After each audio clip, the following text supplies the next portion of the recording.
नमस्कार दोस्तों, स्वागत है आपके अपने YouTube चैनल एमके क्लासेस पर। जैसा कि आप जान रहे हैं कि हम डेली करंट अफेयर को डिस्कस कर रहे हैं, तो चलिए स्टार्ट करते हैं आज के करंट अफेयर को।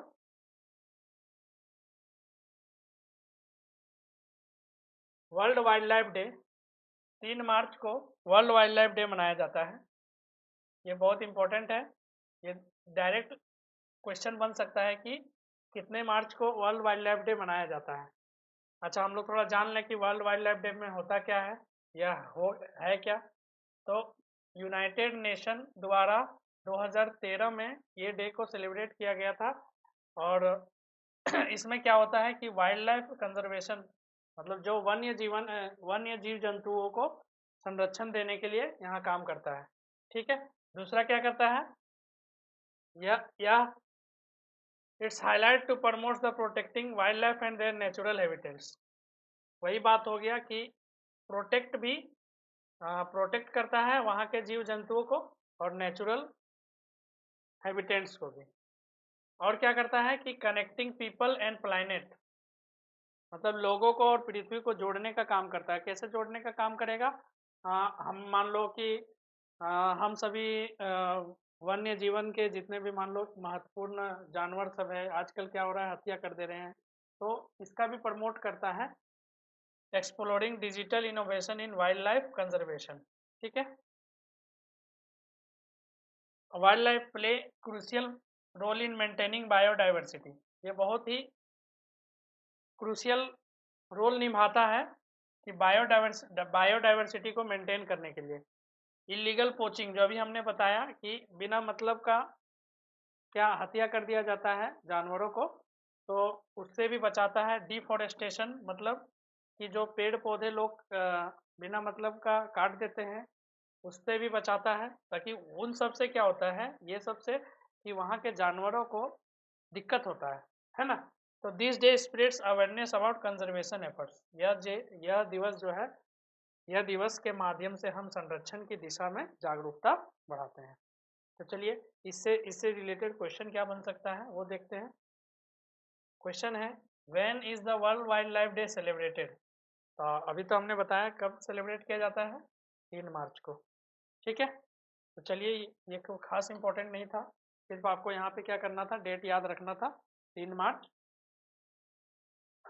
चलिए दूसरी न्यूज़ क्या है कि गरेसबर्ग गोल्ड माइन जो है वो दुनिया का लार्जेस्ट गोल्ड माइन है। वो कहाँ पाया जाता है? इंडोनेशिया में।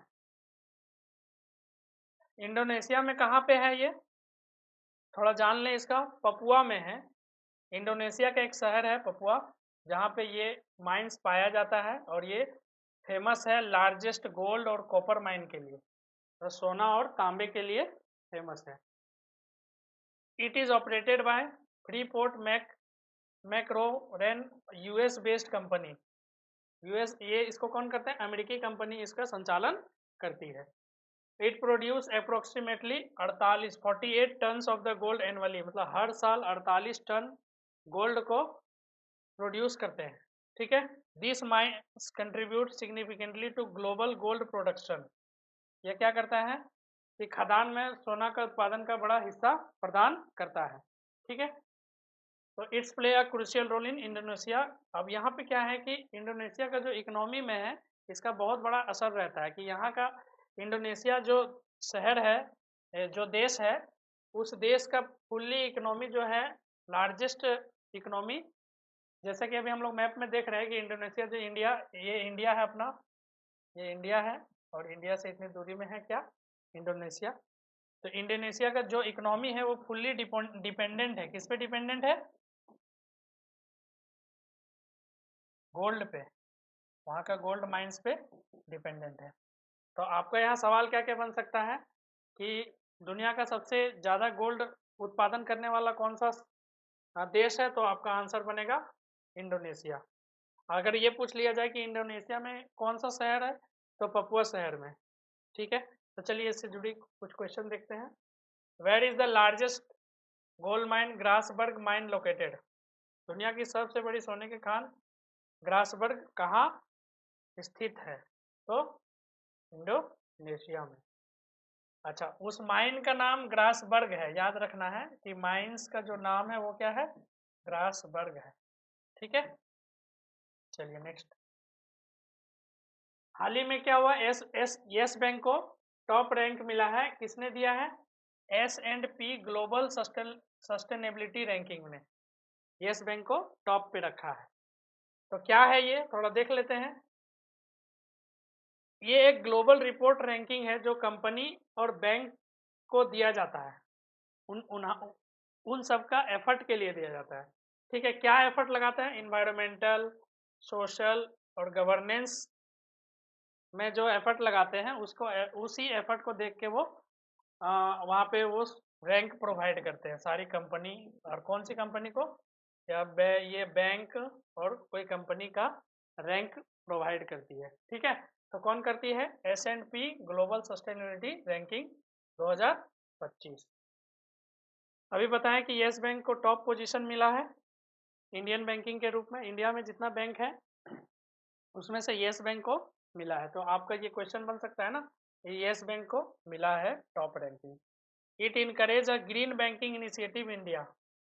क्या ये क्या इनकरेज कर रहा है कि हरित बैंकिंग क्षेत्रों को अधिक प्रोत्साहन मिलेगा। ठीक है, मतलब ज़्यादा राशि मिलेगा, जो ग्रीन बैंकिंग रहेगा उसके लिए उसको ज़्यादा राशि मिलेगा। चलिए नेक्स्ट क्वेश्चन है, which Indian bank topped the S&P global sustainability ranking 2025। कौन सा भारतीय बैंक को शीर्ष पर रखा गया है, तो ये ऑप्शन नंबर ए जो है वो करेक्ट है।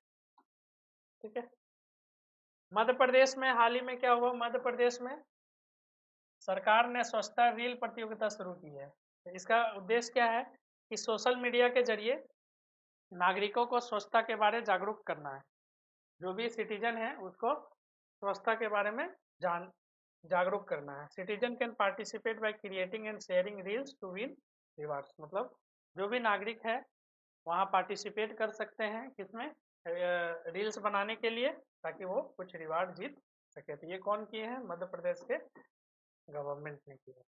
चलिए, आपका होमवर्क है कि मध्य प्रदेश का अभी फिलहाल कौन है गवर्नमेंट। तो कमेंट में जरूर बताइएगा कि मध्य प्रदेश का फिलहाल कौन है गवर्नमेंट। चलिए, वही है question, which state recently launch reels competition for cleanness और अवेयरनेस। तो मध्य प्रदेश। हाल ही में किस राज्य सरकार ने स्वच्छता जागरूकता बढ़ाने के लिए रील्स प्रतियोगिता शुरू की है, तो मध्य प्रदेश। ठीक है, तो चलिए नेक्स्ट क्वेश्चन। नेक्स्ट है आपका, दक्षिण अफ्रीका में 30 साल बाद कैप गिद्ध देखा गया। देखो, दक्षिण अफ्रीका में क्या हुआ है कि कैप वल्चर पाया गया है, कैप वल्चर, और कितने साल बाद, 30 ईयर्स बाद देखा गया है। आखिरी कब देखा गया था, 1990 के दशक में देखा गया था। आखिरी कब देखा गया था इसे, 1990 91 के बीच में देखा गया था, या 90s से बोल सकते हैं कि 90s में देखा गया था। ठीक है, तो ये वल्चर जो है, जो गिद्ध है, वो बहुत ही इसका दयनीय स्थिति है, इंडेंजर्ड स्पीसीज है। ठीक है, अभी हम बताएंगे कि इंडेंजर्ड स्पीसीज किसको बोलते हैं, स्पीसीज। और ये कहाँ है, साउथ अफ्रीका में है। कहाँ है, साउथ अफ्रीका में। इसका लोकेशन है ईस्टर्न केप प्रोविंस। ठीक है, और ये देखा गया है तो हमारे लिए पॉजिटिव साइन है कि चलो अभी भी जिंदा है, वरना बहुत सारे जीव जंतु मरने के लिए चले जाते हैं आपके हमारे और हमारे आपके कारण से। जैसे क्लाइमेट चेंज, हम लोग जलवायु परिवर्तन के कारण से क्या होता है, जीव जंतु को दिक्कत होने के कारण से वो इंडेंजर्ड होते चले जा रहे हैं। तो चलिए हम लोग थोड़ा सीखते हैं कि इंडेंजर्ड स्पीसीज किसको बोलते हैं। तो इंडेंजर्ड स्पीसीज वो जीव जंतु होते हैं जो बहुत कम पाए जाते हैं। इंडेंजर्ड स्पीसीज वो जीव जंतु होते हैं जो बहुत कम पाए जाते हैं। ठीक है, पहले इसका क्वेश्चन कर लें हम लोग। After how many years was the cap vulture spotted in south Africa? Option क्या होगा? 30 ईयर्स। थोड़ा सा कुछ नोट्स है, आप बना लें इंडेंजर्ड स्पीसीज के बारे में। इंडेंजर्ड स्पीसीज या वैसे जीव जंतु होते हैं जो बहुत कम, इसकी संख्या जो है बहुत कम हो गई है। क्या है इसकी? वैसे जीव जंतु, जीव जिसका संख्या बहुत कम हो गया है, वैसे जीव जंतु को हम लोग क्या बोलेंगे? इंडेंजर्ड स्पीसीज है। ठीक है। इसका मुख्य कारण क्या है कि अगर कम हो गया है संख्या, तो कारण क्या क्या हो सकता है? पहला कारण है कि जो हम लोग शिकार कर देते हैं वो इसका मुख्य कारण है। दूसरा है इसका, अभी जस्ट हमने बताया कि क्लाइमेट चेंज यानी कि जलवायु परिवर्तन। और क्या हो सकते हैं कि इसके आवास आवास में हानि पहुंचे हैं। आवास में हानि यानी कि जहाँ ये वे रहते हैं तो उस जगह पे हम लोग छेड़खानी करना। और क्या हो सकते हैं? और मोस्ट इम्पोर्टेंट प्रदूषण। प्रदूषण, ठीक है, प्रदूषण। तो ये मुख्य कारण है। अच्छा, हम लोग कैसे पता करते हैं कि ये स्पीसीज जो है वो हमारा इंडेंजर्ड स्पीसीज है?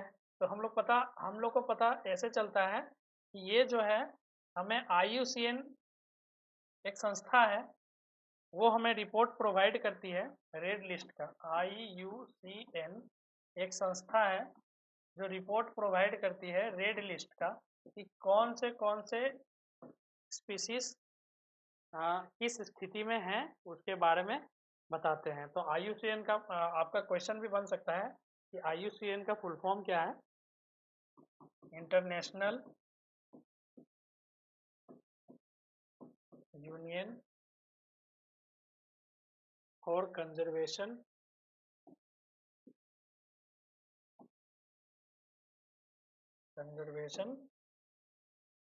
Of nature. ठीक है। तो रेड लिस्ट में ये क्या बताते हैं कि जो जो कौन सी जीव जंतु जो है वो रेड लिस्ट में पाया जाता है, ये इसका काम है। और यही से हमको पता चलता है कि कोई भी स्पेसीज इंडेंजर्ड है या नहीं है। तो जिसमें प्रजातियों की स्थिति बताई जाती है ना? रेड लिस्ट प्रजातियों की स्थिति बताई जाती है। अब यहाँ पे देखेंगे कि कितने तरह का रेड लिस्ट होता है। कितने तरह का रेड लिस्ट होता है? तो सबसे पहला जो रेड लिस्ट है आपका एक्सटिंक्ट है। एक्सटिंक्ट। दूसरा जो है आपका एक्सटिंक्ट इन वाइल्ड। नोट कर लीजिएगा, बहुत इंपॉर्टेंट है। तीसरा जो है आपका क्रिटिकली इंडेंजर्ड।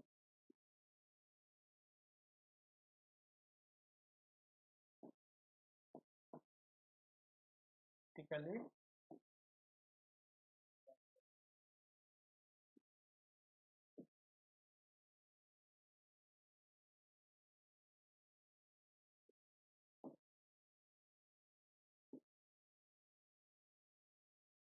चौथा जो है आपका इंडेंजर्ड है।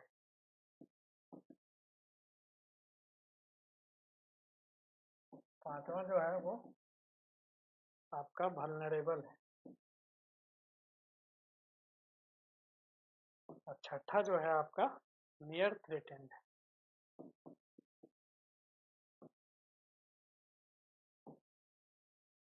Near threatened. अच्छा, एक्सटिंक्ट किसको बोलेंगे? एक्सटिंक्ट उसको बोलेंगे कि वैसे जीव जंतु दुनिया में अब मौजूद नहीं है, मतलब वो पूरी पूरी तरीके से खत्म हो चुकी है। तो वैसे जीव जंतु को हम लोग एक्सटिंक्ट का दर्जा देंगे, ठीक है। तो किसका दर्जा देंगे? एक्सटिंक्ट का। दुनिया में अब प्रेजेंट नहीं है, दुनिया में प्रेजेंट नहीं है। दूसरा, एक्सटिंक्ट इन वाइल्ड, मतलब जंगल में नहीं, सिर्फ चिड़ियाघरों में पाया जा रहा है। अब वैसे जानवर जो जंगल में नहीं, सिर्फ चिड़ियाघर में पाया जा रहा है, उसको हम लोग एक्सटिंक्ट इन वाइल्ड बोलेंगे, ठीक है। ये लिस्ट है कि कैसे कैसे कैसे हम लोग किस दर्जा में रखेंगे वो बता रहे हैं। क्रिटिकली इंडेंजर्ड, इसका मतलब बहुत गंभीर रूप से खतरे में है, इसका मतलब बहुत ही गंभीर रूप से खतरे में है, ठीक है, खतरे में है, ठीक है। इंडेंजर्ड उसे बोलेंगे जो केवल खतरे में है, केवल खतरे में है, खतरे में, ये गंभीर रूप से खतरे में। वल्नरेबल किसको बोलेंगे? जोखिम में है, मतलब थोड़ा प्रॉब्लम में है, उसको हम लोग, वैसे स्पीसीज को हम लोग वल्नरेबल बोलेंगे। नियर थ्रेटेंड में कि अभी खतरे में नहीं है लेकिन हो सकते हैं, इसका मतलब क्या हुआ कि अभी खतरे में नहीं है लेकिन हो सकते हैं, खतरे में नहीं है लेकिन हो सकते हैं,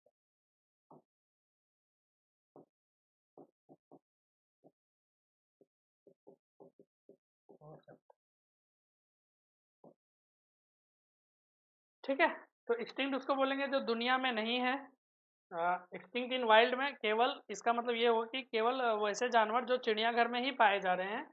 क्रिटिकली इंडेंजर्ड का मतलब हुआ कि गंभीर रूप से खतरे में है, नाम से पता चल रहा है। इंडेंजर्ड मतलब केवल खतरे में है, और वल्नरेबल मतलब जोखिम में है। नियर थ्रेटेंड मतलब अभी खतरे में है। तो आपको क्वेश्चन बन सकते हैं इससे कि रेड लिस्ट कितने तरह के होते हैं, तो ये आप यहाँ से जवाब दे सकते हैं, ठीक है। अच्छा, आपका होमवर्क यहाँ पे रहेगा कि थोड़ा एग्जाम्पल, एक दो एग्जाम्पल, एक्सटिंक्ट इन wild, critical endangered, endangered, vulnerable, near threatened का आप कमेंट में हमें ज़रूर बताइए, ताकि मुझे भी पता चले कि आप थोड़ा अपने घर में मेहनत कर रहे हो, ठीक है। जैसे इसका लकड़बग्गा, इसका मैं एग्जाम्पल बता रहा हूँ कि अभी लकड़बग्गा जो है उसका अभी खतरा नहीं है, लेकिन बाद में इसको प्रॉब्लम हो सकता है, ठीक है। तो चलिए नेक्स्ट क्वेश्चन में आते हैं। इंडिया, भारत का जीएसटी संग्रह 9.1 से बढ़कर 1.84 लाख करोड़ रुपया हुआ। तो ये इम्पोर्टेंट क्यों है? क्योंकि यह यह वृद्धि भारत की मजबूती, अर्थव्यवस्था और कर संग्रहण के सुधार को दर्शाती है। सरकार द्वारा कर चोरी करना, चोरी रोकना और डिजिटल लेन देन का बढ़ावा देने का प्रयास से सकारात्मक परिणाम है, ठीक है। तो थोड़ा सा हम लोग, अब जीएसटी बढ़ा है तो जीएसटी बढ़ने से क्या होता है और जीएसटी घटने से क्या होता है, ये हम लोग थोड़ा देख लेंगे। और जीएसटी किसे बोलेंगे ये भी थोड़ा सा जानकारी अभी लेते हैं, ठीक है। तो सबसे पहले जीएसटी का फुल फॉर्म क्या होता है? जीएसटी का फुल फॉर्म क्या होता है?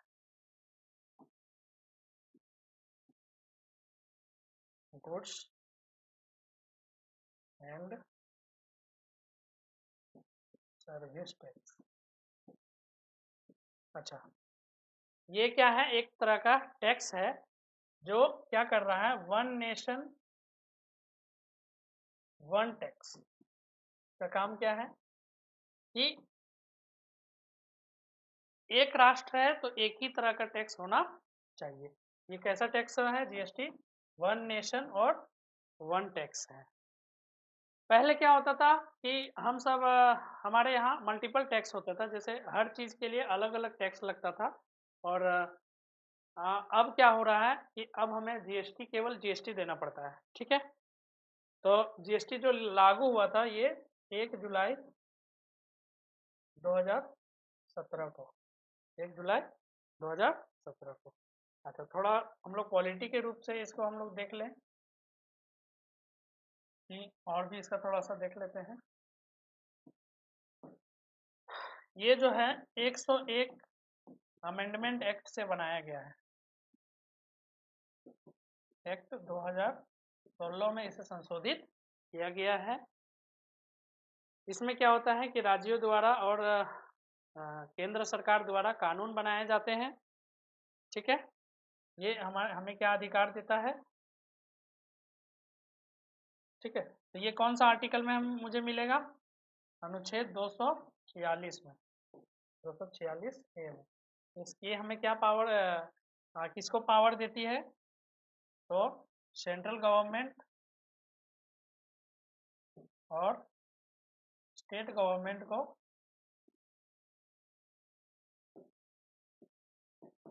को कानून बनाने का पावर देती है।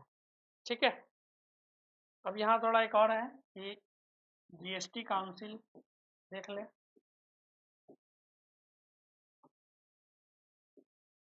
आर्टिकल 279A 279A में यह लिखा गया है कि जो इसका अध्यक्ष होगा वो हमारा फाइनेंस मिनिस्टर होंगे। अध्यक्ष फाइनेंस मिनिस्टर यानी कि वित्त मंत्री का अध्यक्ष कौन होगा, ये कहाँ लिखा है 279A में, अनुच्छेद 279A में। अच्छा, इसका वोटिंग पावर,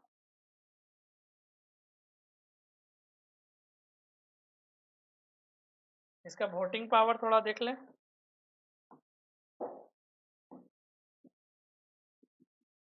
वोटिंग पावर जो है सेंटर के पास 1/3 है और स्टेट के पास 2/3, तभी तो दोनों मिलके एक होगा। ठीक है, टाइप्स ऑफ जीएसटी, कितने तरह का जीएसटी होता है,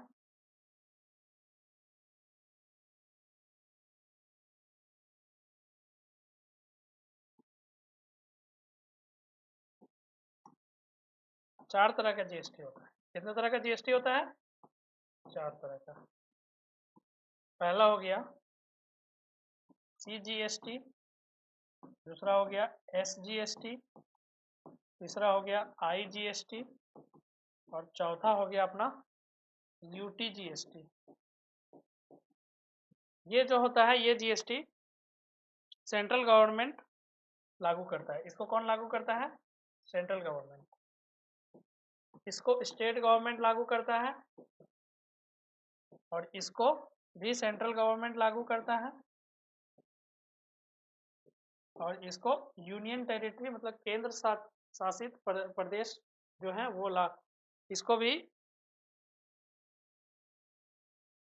भी सेंट्रल गवर्नमेंट लागू करता है। ठीक है, सीजीएसटी किसको बोलेंगे कि वैसे सामान जो राज्य में बेचे जा रहे हैं, केवल राज्य में बेचे जा रहे हैं, उस पर जो टैक्स लगता है उसको हम लोग बोलते हैं सीजीएसटी। कोई भी वस्तु सेवाएं राज्य के अंदर बेची जाए उसे हम सीजीएसटी बोलेंगे। एसजीएसटी राज्य के बाहर बेचा जाए उसे हम लोग एसजीएसटी जो है वो राज्य के अंदर जो कारोबार होता है उसको, उस पर जो टैक्स लगता है उसको हम लोग, वो कौन लगाते हैं, एसजीएसटी, स्टेट गवर्नमेंट लगाते हैं। राज्य के अंदर जो भी फैक्ट्री वगैरह ये सब जो भी है वो कारोबार को कौन देखते हैं, स्टेट गवर्नमेंट। आईजीएसटी क्या हो गया कि एक राज्य से जो सामान है दूसरे राज्य में पहुंच रहा है, बाहर जा रहा है, तो उस जगह पे आईजीएसटी लगता है। यूटीजीएसटी केंद्र शासित प्रदेश में जो भी सामान अंदर और बाहर हो रहा है उसके लिए सब सेंट्रल गवर्नमेंट ही देखता है। तो सबसे पहले सीजीएसटी क्या हम लोग पढ़े कि कोई भी वस्तु, कोई भी चीज का जो भी जीएसटी लगता है राज्य के अंदर वो कौन लगाता है, सेंट्रल गवर्नमेंट।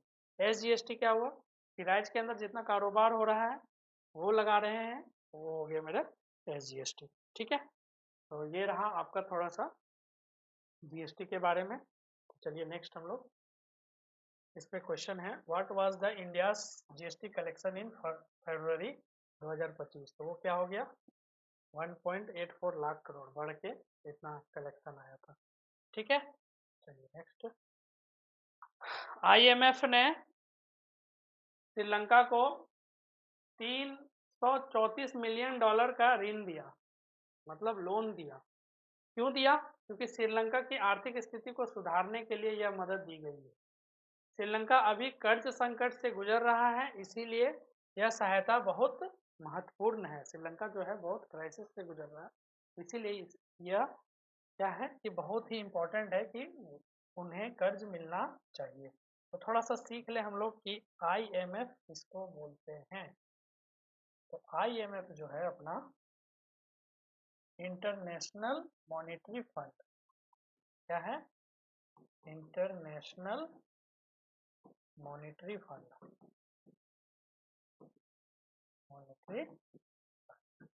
ये जो है IMF का जो स्थापना हुआ था 1994 में हुई थी। कब हुई थी? 1994। ये क्वेश्चन डायरेक्ट बन सकता है आपके एग्जाम में कि इसकी स्थापना कहाँ हुई थी और किसने की थी। ब्रेटन वुड्स कॉन्फ्रेंस में हुई थी। कहाँ हुई थी? ब्रेटन वुड्स कॉन्फ्रेंस में। इसका जो हेड क्वार्टर है वो कहाँ पे है? इसका हेड क्वार्टर जो है वो आपका वाशिंगटन में है। कहाँ पे है? वाशिंगटन DC में है। वो वाशिंगटन कहाँ पे है? जो USA में है। कहाँ है? USA में। ठीक है, ये रहा IMF का। तो IMF करता क्या है कि ये IMF जो है वो कोई भी देश अगर संकट से गुजर रहा है तो वैसे देश को लोन प्रोवाइड करता है और क्या करता है कि उसकी आर्थिक स्टेबिलिटी को बनाता है। दूसरा क्या करता है IMF कि अगर किसी देश की मुद्रा, मतलब जैसे डॉलर वगैरह का अगर कीमत बहुत ज़्यादा बढ़ने और या घटने लगे तो उस पर भी बैलेंस बनाता है। ठीक है, तो इसका अभी इसमें टोटल मेंबर कितना है? 190 मेंबर है। कितना मेंबर है? 190 मेंबर। अब भारत भी इसका पार्ट है, इंडिया भी इसका मेंबर है। ठीक है, जो 1991 में बना था। कब बना था भारत इसका मेंबर? 1991 में। ठीक है, तो इसमें वोटिंग पावर, इसका जो वोटिंग पावर रहता है, IMF का जो वोटिंग पावर रहता है वो जो है वोटिंग पावर जो वो डिपेंड करता है इस देश के पास कितना अर्थव्यवस्था है। मतलब जिस देश में ताकतवर देश है तो उसके लिए वोटिंग पावर उसका ज़्यादा रहता है। ऐसे समझ लो कि वोटिंग पावर डिसाइड होता है कि जितने बड़े ताकतवर देश रहेंगे उसका वोटिंग पावर उतना ही ज़्यादा रहेगा।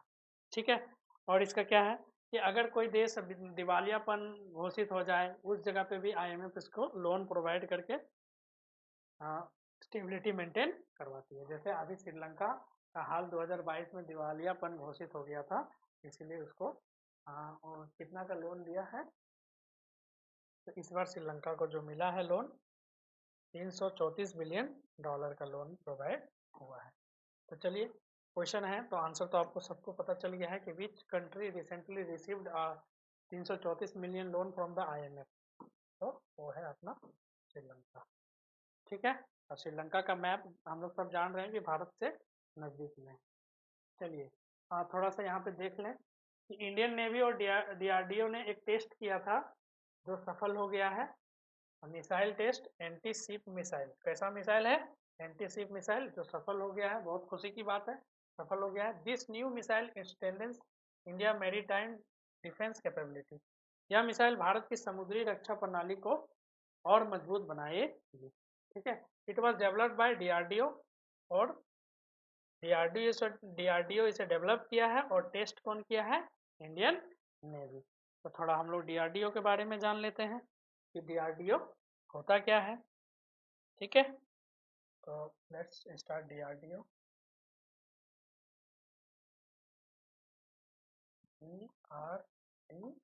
DRDO जो होता है ये defence research and development organisation है। क्या है?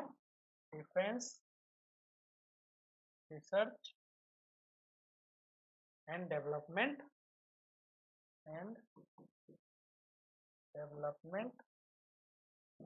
ऑर्गेनाइजेशन। ठीक है, ये क्या है? Defence research and development organisation. ये किसके देख रेख से चलता है? रक्षा मंत्री, मिनिस्ट्री ऑफ डिफेंस। या डिफेंस मिनिस्टर इसका देख रेख करता है। कौन करता है? Defence minister. ठीक है। डीआरडीओ का काम क्या है कि जो हमारा भारतीय सेना है, नौसेना है, वायुसेना है, इन सभी के लिए आधुनिक तकनीक डेवलप करता है। और जैसे अभी इंडियन नेवी को मिला है, इसके लिए मिसाइल डेवलप किया है, और इंडियन नेवी जो इसका टेस्ट किया है। तो डीआरडीओ का काम है वायुसेना, भारतीय सेना, नौसेना, ये तीनों सेना के लिए इक्विपमेंट बनाना, ताकि ये लोग के लिए अच्छे से और भी वर्क तेजी से हो सके, इसलिए इन लोग के लिए डीआरडीओ काम करता है। तो ठीक है। तो ये डीआरडीओ जो है इसका मुख्यालय कहाँ है? दिल्ली में है। कहाँ है? दिल्ली में। हेड क्वार्टर जो है दिल्ली में। जो सवाल अभी हम लिख रहे हैं यही यही सब डायरेक्ट आपके क्वेश्चन आ जाएंगे एग्जाम में, तो ध्यान से थोड़ा इसका नोट्स बना लीजिएगा आप लोग। चलिए, तो डीआरडीओ के बारे हो गया। ठीक है। चलिए नेक्स्ट हम लोग क्वेश्चन है, which organisation collaborated with the Indian Navy to test its first naval anti ship missile. तो कौन है जी? डीआरडीओ। चलिए, बिहार की अर्थव्यवस्था 8.54 लाख करोड़ तक बढ़ी। 2023-24 का डाटा बोल रहा है कि बिहार की अर्थव्यवस्था जो है बढ़ गई है। तो बढ़ने से क्या हुआ? बिहार की बुनियादी ढांचे और औद्योगिकीकरण में सुधार देखा गया। यह राज्य का समग्र विकास को दर्शाता है। बहुत ही पॉजिटिव साइन है बिहार के लिए। लेकिन थोड़ा हम लोग जानेंगे कि अगर किसी भी राज्य का इकोनॉमिक कंडीशन बढ़ता है तो क्या क्या होता है। तो सबसे पहला का आप हम लोग जानेंगे कि किसी भी राज्य का इकोनॉमिक कंडीशन अगर बढ़ता है तो क्या होता है।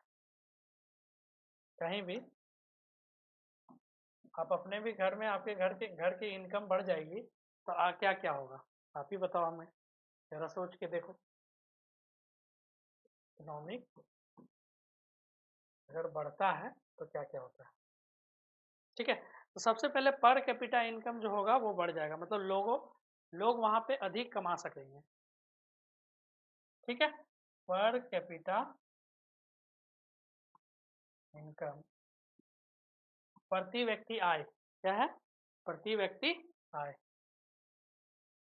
प्रति व्यक्ति आय बढ़ जाएगी। ठीक है। तो और उसकी जीवन शैली, रहने के तरीका। अब जाहिर सी बात, अगर आप बेसी कमाने लगोगे तो खर्च भी उसी अनुसार से करोगे और अच्छा खासा खर्च करोगे। ठीक है। और आप खर्च करोगे तो वहाँ के उद्योग को फायदा होगा, है ना?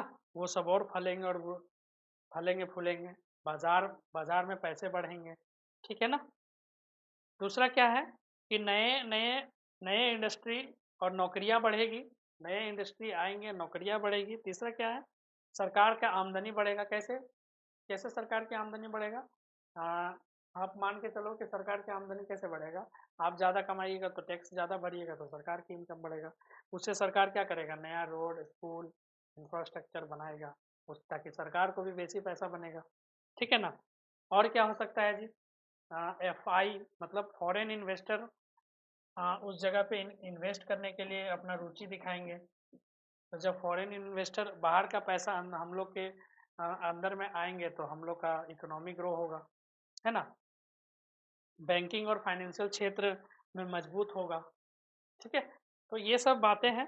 अच्छा, सबसे इम्पोर्टेंट है कि किसी भी देश या किसी भी राज्य का इकोनॉमी अगर बढ़ता है तो और भी प्रॉब्लम है, ये अपराध घट जाता है। मतलब अपराध अपराध घट जाता है, अपराध घटता है।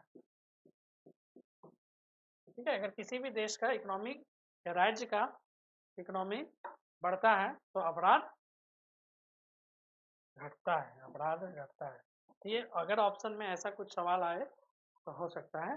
आप अच्छे से मैंने बताया कि क्या कैसे बिहार राज्य के लिए क्या क्या हो सकता है, इकोनॉमी कैसे बढ़ा घटेगा।